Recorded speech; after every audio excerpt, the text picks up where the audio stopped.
Bonjour, cette vidéo s'adresse aux enseignants qui utilisent Quido.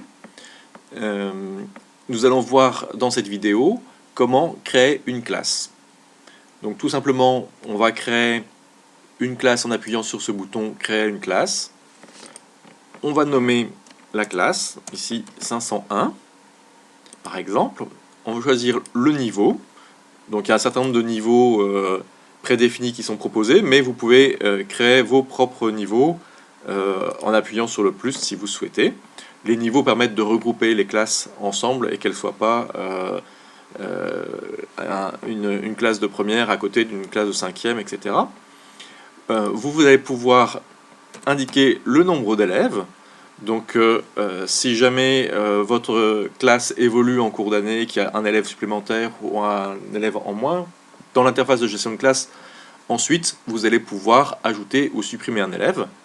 Donc il n'y a pas besoin de se préoccuper de créer des élèves supplémentaires au départ, tout ça se fait au fil de l'eau après.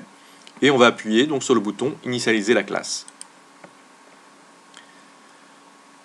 Et donc voilà, la classe est créée, et j'ai ici donc les instructions pour chaque élève. Donc chaque élève a son instruction, donc on voit ici élève numéro 1, élève numéro 2, etc.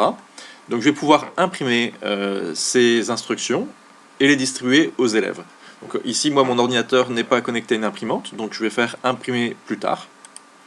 Et je reçois donc un mail avec le lien qui me permet de retrouver les instructions de connexion ensuite. Et donc, dans mon interface, j'ai maintenant cette classe 501 qui est créée. Alors, l'idéal pour que les élèves, quand ils se connectent, aient déjà du contenu, c'est de leur donner déjà du devoir. Un devoir, donc par exemple, en prenant cette leçon Quido et en la déposant sur la classe. Deuxième chose aussi qui est intéressant pour que les élèves se connectent tous très rapidement et qu'on n'ait pas une phase d'initialisation qui traîne un peu en longueur, c'est de faire une démonstration en classe de Quido grâce à votre élève de démo et à votre classe de démo. Donc vous allez pouvoir faire une démonstration au tableau numérique interactif ou en salle informatique. Et là, ça permet aux élèves de découvrir un certain nombre de choses sur l'informatique qu'ils ne maîtrisent pas toujours, notamment le fait de mettre un signet pour retrouver facilement un site. Ça peut être quelque chose d'intéressant pour eux.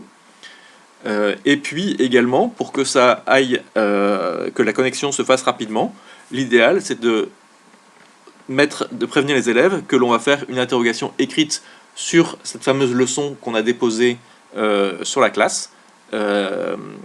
Et donc les élèves vont se connecter beaucoup plus vite. C'est un retour d'expérience intéressant.